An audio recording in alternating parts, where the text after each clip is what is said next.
It was a last-minute reprieve, but for commuters it was a case of better late than never. It's really exciting because now I can finally get into work tomorrow. I was going to have to work from home, but yeah, no, it's good news. It's unfortunate, but it is amazing that this has worked and it's forced the hand of both parties to come to the table. I was going to Uber, but that was going to get costly.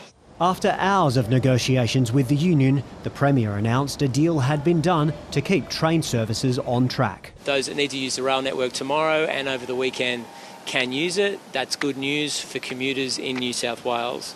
The government gave in to a union demand to run 24-hour services tonight, tomorrow and on Saturday, but only this week.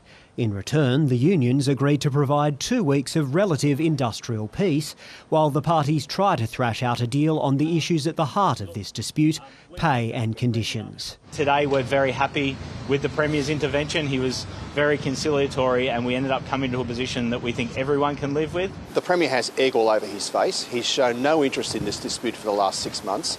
He says intensive negotiations will now begin. They should have began 6 months ago. And instead, we've got a Premier who's only interested in the last 24 hours when the opposition and the media shame him into action.